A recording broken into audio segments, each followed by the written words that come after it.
प्यारे विद्यार्थियों, आज की इस हिंदी कक्षा में आपका स्वागत है।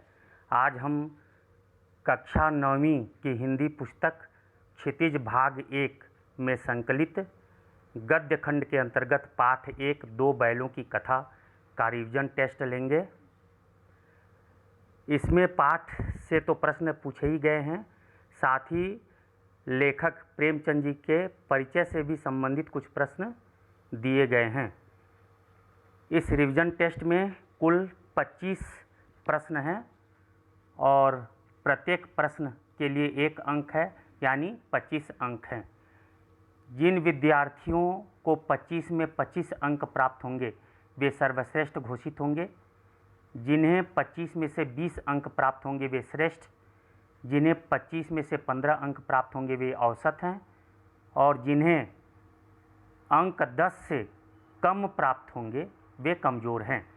ऐसे विद्यार्थियों के लिए मैं यही कहूँगा कि वे इस पाठ को भली भांति समझ लें और समझने के उपरांत फिर से इसे रिवीजन टेस्ट को दें। इस पाठ को समझने के लिए मेरे YouTube चैनल में इस पाठ का वीडियो बना हुआ है। उस वीडियो में दो बैलों की कथा को भली भांति समझाया गया है। जो इस पाठ को नहीं समझ सके हैं वे मेरी इस वीडियो को देखें और दो बैलों की कथा को भली भांति समझ लें। समझने के उपरांत फिर से वे इस रिवीजन टेस्ट को दें। उसके बाद उन्हें अवश्य ही 25 से 25 या अच्छे अंक प्राप्त हो जाएंगे। तो हम रिवीजन टेस्ट लेते हैं और आप सभी रिवीजन टेस्ट दें। निम्नलिखित प्रश्नों के उत्तर के रूप में दिए गए दो विकल्पों में से सही विकल्प चुनिए। यहाँ प्रश्न है और प्रश्न के उत्तर के रूप में दो विकल्प दिए गए हैं। उनमें एक विकल्प सही है और एक गलत है, तो आपको सही विकल्प को चुनना है। पहला प्रश्न है, प्रेमचंद का जन्म कहाँ हुआ था? उत्तर के रूप में क विकल्प, बनारस के बमही गांव में।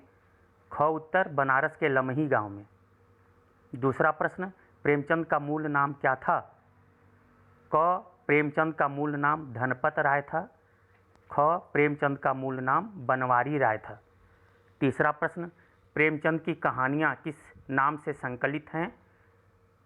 उत्तर के रूप में क विकल्प है, प्रेमचंद की कहानियाँ मानसरोवर नाम से संकलित हैं। ख प्रेमचंद की कहानियाँ मानसधारा नाम से संकलित हैं। चौथा प्रश्न, गोदान उपन्यास किसकी रचना है? क विकल्प, गोदान उपन्यास प्रेमचंद की रचना है। ख विकल्प, गोदान उपन्यास अमृत राय की रचना है। पांचवा प्रश्न, प्रेमचंद ने किन पत्रिकाओं का संपादन किया? क प्रेमचंद ने हंस, जागरण तथा अमृत आदि पत्रिकाओं का संपादन किया। ख प्रेमचंद ने हंस, जागरण तथा माधुरी आदि पत्रिकाओं का संपादन किया। छठवां प्रश्न, प्रेमचंद का देहांत कब हुआ? क प्रेमचंद का देहांत 1936 ईस्वी में हुआ, या ख प्रेमचंद का देहांत 1945 ईस्वी यानी 1945 ईस्वी में हुआ। सातवां प्रश्न, प्रेमचंद के अनुसार जानवरों में सबसे ज़्यादा मूर्ख किसे समझा जाता है? क गधे को, ख घोड़े को। आठवां, प्रेमचंद के अनुसार कौन सा स्वभाव संसार के लिए उपयुक्त नहीं है? क सीधापन, ख टेढ़ापन। नौवां प्रश्न, भारतीय संसार में क्यों बदनाम है? क अपने कौशल के लिए, ख अपने आदर्शों के लिए। यहाँ आदर्शों मतलब जीवनादर्श। 10वां, दोनों बैलों के नाम क्या थे? दोनों बैलों के क्या नाम थे? क है हीरा और मोती, ख हीरा और वीरा। 11वां प्रश्न, बैलों के मालिक का नाम बताइए। क गया, ख झूरी। 12वां, दोनों बैलों को लेकर कौन गया? क झूरी, ख गया। 13वां प्रश्न, दोनों बैलों ने किस भाषा में सलाह की? क मूक भाषा में, ख वाचाल भाषा में। 14वां, बैलों ने सांड को किस प्रकार मार भगाया? क आपसी सहयोग से, ख अपनी वीरता से। 15, मोती किस स्वभाव का बैल था? क मोती विद्रोही स्वभाव का बैल था, ख मोती सरल स्वभाव का बैल था। बच्चों, एक बात मैं आपको बतला दूं कि जो भी प्रश्न पूछे गए हैं उसके जो 2 ऑप्शन दिए गए हैं, आपको ऐसा लगेगा कि दोनों ऑप्शन सही हैं, लेकिन उनमें से जो सर्वश्रेष्ठ है, जो ज़्यादा सटीक है, उसे चुनना है। 16वां प्रश्न, भूख लगने पर दोनों बैल किस खेत में चरने लगे?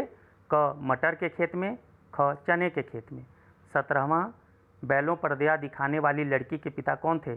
क, लड़की के पिता भैरव थे, ख, लड़की के पिता गया थे। 18वां प्रश्न, दोनों बैल कहाँ कैद किए गए? क, कांजी हाउस में, ख, खलिहान में। 19वां प्रश्न, दढ़ियल ने नीलामी में किसे खरीदा? क, भेड़ एवं बकरियों को, ख, हीरा और मोती को। 20वां प्रश्न, दोनों बैल धीमी गति से क्यों चल रहे थे? क, अपनी आसन्न मृत्यु के भय से, ख, कांजी हाउस छोड़ने के दुख से। 21वां, दोनों बैल किसके प्रतीक हैं? क, भारतीय स्वाधीनता संग्रामियों के, ख, अंग्रेजी अधिकारियों के। 22वां, दोनों बैल किसे दोष दे रहे थे? क, हार में चरते अन्य गाय बैलों को, ख, उन्हें ले जा रहे दढ़ियल को। 23वां, हीरा मोती अचानक प्रसन्न क्यों हो गए? क, परिचित राह को देखकर, ख, हार में चर रहे पशुओं को देखकर। 24वां, झूरी ने किसे गले लगा लिया? क, दढ़ियल को, ख, हीरा और मोती को। और अंतिम 25वां प्रश्न है, मालकिन ने दोनों बैलों के माथे क्यों चूम लिए? क, मालकिन को बैलों के महत्व का पता चल गया, ख, मालकिन को बिछड़े हुए बैल मिल गए। जैसा मैंने आपको बतलाया कि प्रश्न है, उसके दोनों जो ऑप्शन हैं, विकल्प हैं, वो दोनों ही सही जान पड़ेंगे, लेकिन आपको जो सर्वोत्तम है, सटीक है, उस विकल्प को चुनना होगा। तो बच्चों, ये 25 प्रश्न हैं। इन प्रश्नों को आपने पढ़ा, उनके 2 विकल्पों को भी देखा, उनमें से सही विकल्प आप छांट लिए होंगे। जिन्हें 25 में 25 मिल गए वे सर्वश्रेष्ठ हैं, जिन्हें नहीं मिल पाए हैं वे फिर से मेरे इस वीडियो को देखें और इस पाठ को भली भांति समझें। मेरे वीडियो का या इस पाठ 2 बैलों की कथा का लिंक इस रिवीजन टेस्ट के डिस्क्रिप्शन में दिया हुआ है, वहाँ से जाकर आप 2 बैलों की कथा वीडियो को देख सकते हैं, इस पाठ को भली भांति समझ सकते हैं और समझने के बाद फिर से इस रिवीजन टेस्ट को दे सकते हैं। धन्यवाद।